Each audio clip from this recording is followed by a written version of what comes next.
Two American presidents are often looked at through the prism of what-if scenarios because of their brief tenures. One is William Henry Harrison, who served exactly 1 month before dying.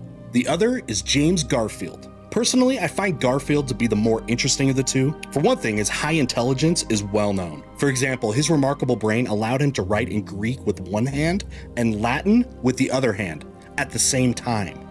Raw intelligence certainly isn't the only factor that plays into being a good or effective president, but it certainly can't hurt. And it's possible that no man that has ever held the office had as much as Garfield. But the thing that makes Garfield such an interesting what-if, in my view, is the fact that his death was so unnecessary. And I don't mean this in the sense that murder is so senseless, but in the fact that his doctors, if they had just used a bit of what we consider common sense today, it's entirely possible that he would have survived.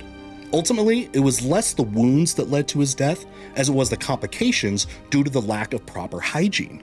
His physicians poked around in the wounds with unwashed hands, and without doubt complicated, if not created, the infections that led to his death. The first question we have to ask is how realistic it is for the doctors to have known not to intrude on the wounds with unsterilized hands and instruments. The fact is, while it wasn't yet widely accepted, the knowledge that would have avoided this had already been discovered. Joseph Lister had made the discovery of the efficacy of carbolic acid as a disinfectant. It could be used to clean both hands and the instruments, as well as the wounds to help combat infection. For our first point of departure, we'll assume that Dr. Willard Bliss was a follower of Lister's ideas.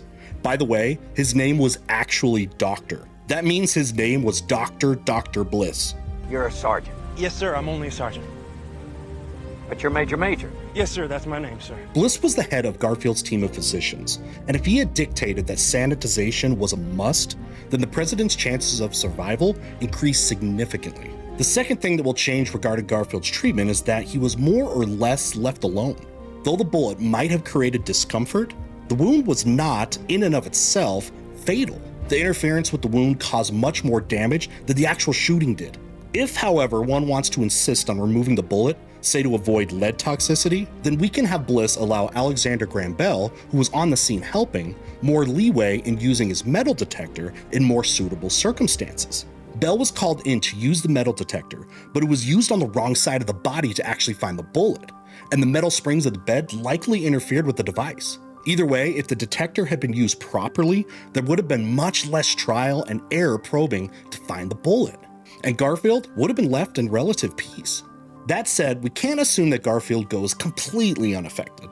While the gunshot he suffered to the arm very well could have, and probably would have, healed completely, the shot that he took to the abdomen likely would have created some long-lasting issues. It fractured his first lumbar vertebrae. That means that it's likely that Garfield would have suffered from loss of mobility and lingering pain. This is not necessarily a deal breaker for his ability to serve as president, though. Woodrow Wilson continued to serve after a paralyzing stroke, or at least his wife did. Yeah, I said it. Wilson even hoped for the 1920 Democratic Convention to deadlock and decide to renominate him for a third term. Franklin Delano Roosevelt was partially paralyzed by polio, and yet he was elected 4 terms, for the last of which he was nearly on death's door. We'll examine these factors later, when we decide whether or not he would have run for a second term. Now that we've established that Garfield survives and how, we'll begin to look at what would have happened during his presidency. I think that we'll see some similarities between Chester Arthur's presidency and what a Garfield presidency would have looked like. This is because Arthur largely took up Garfield's policies when he ascended to the presidency. But we'll look at Garfield's policies and what he might have attempted to do as president to try to understand this figure, who is mostly known for his death, a bit better. The first thing we'll look at is the thing that characterized his presidency most where policy is concerned. Garfield was a strong believer in entering the patronage system, believing that government jobs should be handed out based on merit rather than political loyalty. It's interesting that his assassin in our timeline, Charles Guiteau, expected a job for what he perceived as his own role in getting Garfield elected. But civil service reform was perhaps Garfield's biggest policy goal. I feel he would have been successful in this. One reason is that Chester Arthur was successful in pushing through the Pendleton Civil Service Reform Act, despite having been a beneficiary of the spoils system earlier in his career. On top of that, the assassination attempt against Garfield would have given teeth to the movement itself. It would have been an example of exactly what could go wrong because of the system, when perceived loyalty and donations were seen as being deserving of an appointment. If someone who thought he was owed something would go as far as to shoot the president over this disappointment, There was clearly a problem. Take away the expectation, and theoretically, you take away such efforts. One of the more interesting aspects of a full Garfield presidency would have been over the question of race relations. Garfield was a strong proponent of the rights of the freedmen. In his inaugural address, he said that there was, quote, no middle ground for the Negro race between slavery and equal citizenship. There can be no permanent disenfranchised peasantry in the United States. He said that the freedmen should, quote, enjoy the full and equal protection of the Constitution and the laws.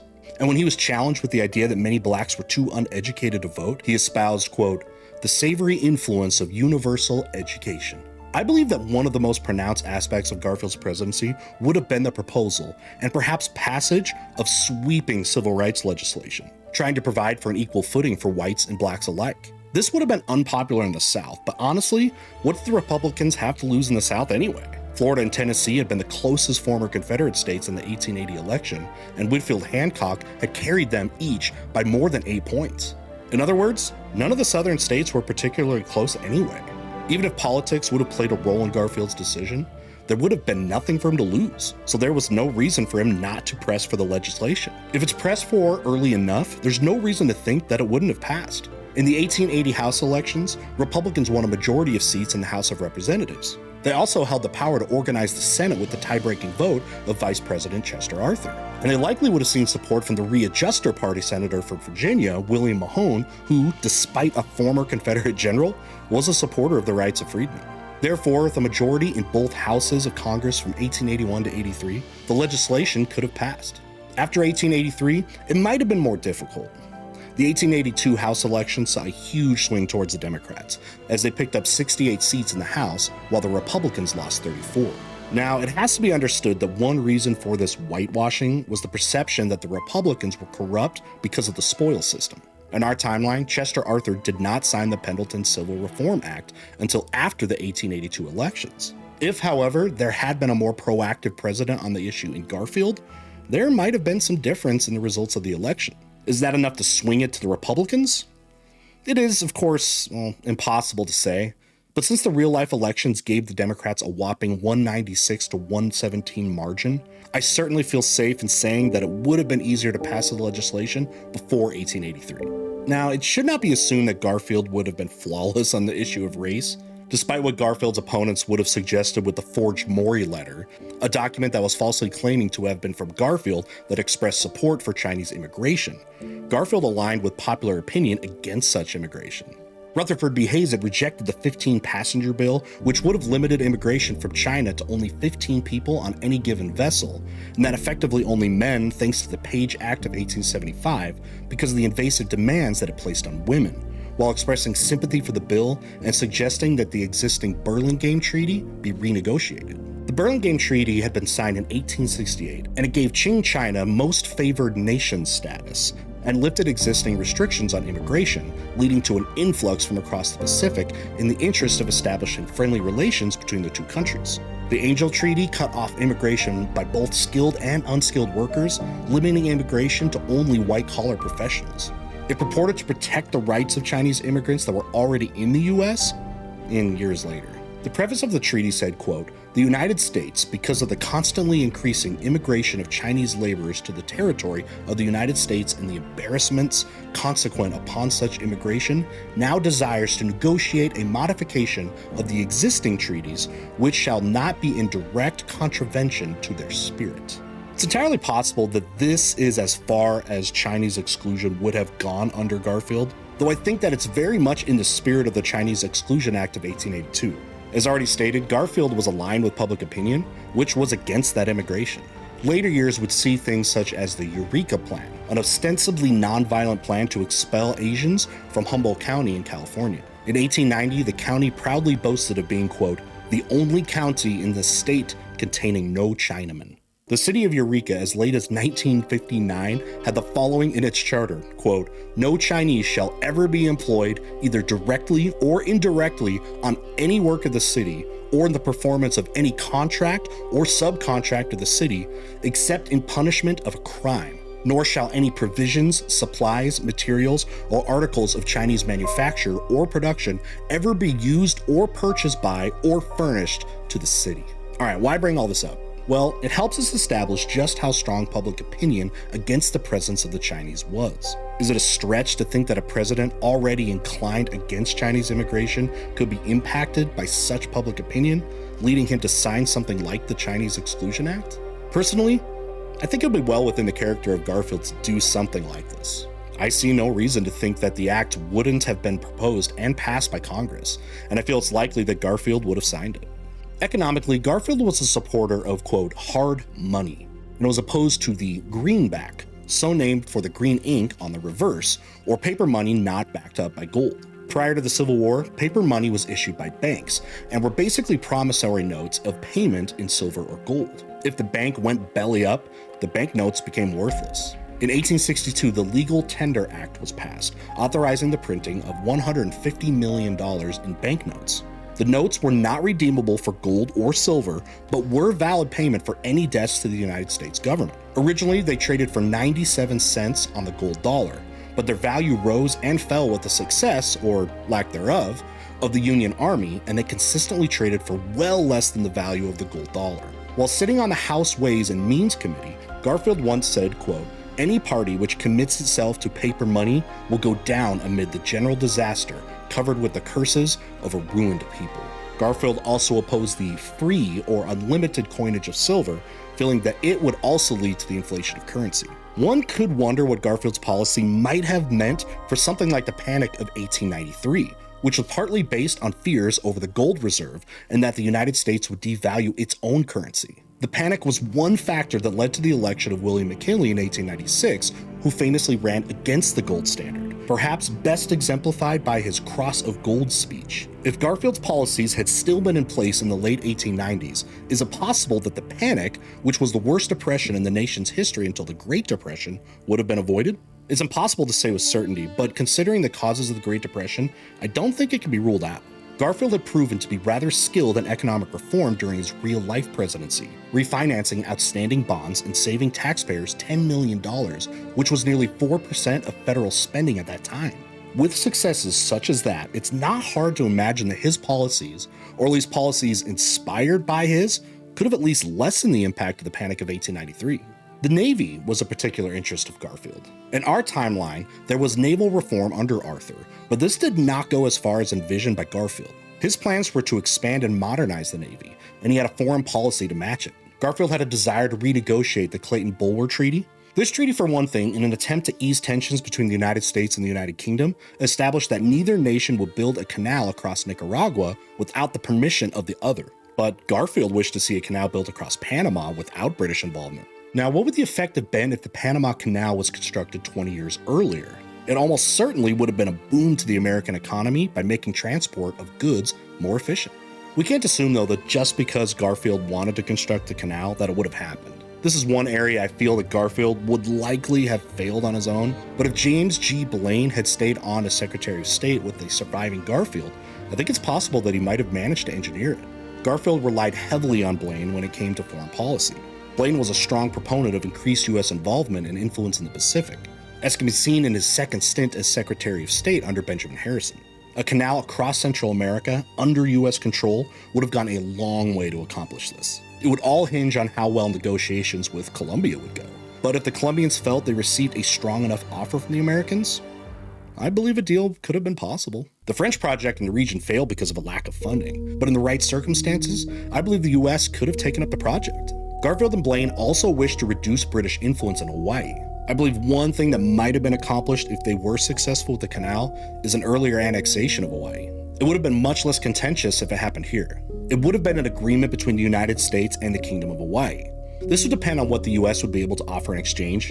I believe that Hawaiian statehood would be a must in whatever deal was made, and it would be necessary for the royal family to retain some sort of honorific position. The population of Hawaii was close to that of Nevada, the least populous state, so the possibility of Hawaii become the 39th state could have been a real one. This would have seen the US government coming to a conflict with the businesses that had set up in that region. While they were in favor of the annexation for purposes of trade, they would have preferred the status of territory, where they could have more influence and could probably pay less. There would have been a battle of interests. Who would have won? I honestly don't know. Either way, I do feel that Hawaii would have been annexed earlier. The more elegant method sees it become a state and the rights of laborers being seen to, but we can't eliminate the idea of a process similar to that in our timeline, where the kingdom is overthrown by those with business interests, who then try to weasel their way in as a territory. Historically, Garfield's presidency would have looked better if there was a more elegant solution, but I'll leave it to you to determine what outcome you think would be more likely. One question that must be asked is whether Garfield would have won a second term. This is tough to say for sure, but I'd lean toward the answer being yes. The Republican Party seemed to have a near lock on the presidency at that time, with Grover Cleveland being the only Democrat elected between James Buchanan and Woodrow Wilson in our timeline. When he won in 1884, it was by the slimmest of margins too. He won the national popular vote by half a percentage point. The tipping point state was New York, Cleveland's home state, which he won by barely more than 1,000 votes. Why do I think that Garfield would have won if Cleveland's home state was the tipping point? Well, I think that with Garfield, who ultimately would have been seen as having a fairly successful first term, the Republicans would have been in better shape than in our timeline when Blaine, who was seen by many as corrupt, was the party's candidate. Garfield and Cleveland actually had some similarities in their platforms, particularly in the areas of monetary policy and civil service reform. One of the reasons for Cleveland's win was that he managed to attract Republican voters who had similarities with him. If there's a Republican candidate that shares those values, those voters probably stick with the Republicans. It's difficult to say just what the electoral map would have looked like, but I think that having Garfield rather than Blaine as the candidate would have seen New York go the other way. One thing that's interesting to consider is the idea that the Republicans might have made a dip into the upper South. In our timeline, Blaine lost Virginia by barely 2 points and Tennessee by less than 4. If a Garfield candidacy would have been stronger, would he have carried one or both of those states? If so, he would have seen the first cracks in the solid South decades before they showed up in our timeline. In reality, it wouldn't have been until 1920 when one of the states of the former Confederacy, Tennessee, would vote for a Republican. If we had seen a second term of Garfield, I see one more major similarity between it and the first Cleveland term from our timeline, and it's not a pretty one. I think the Dawes Act still passes in 1887, and I believe that Garfield signs it. In another sign that his views on race were not perfect, Garfield was not a supporter of Native Americans.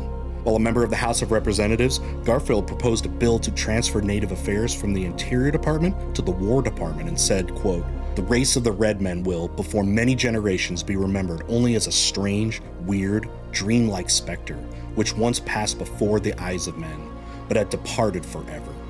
He favored the rights of white settlers in the West over those of native tribes. This was in 1868. Perhaps one could think that he would have mellowed somewhat after having worked with the Flatheads in 1872, but it must be remembered that his objective was to see the tribe move to a reservation.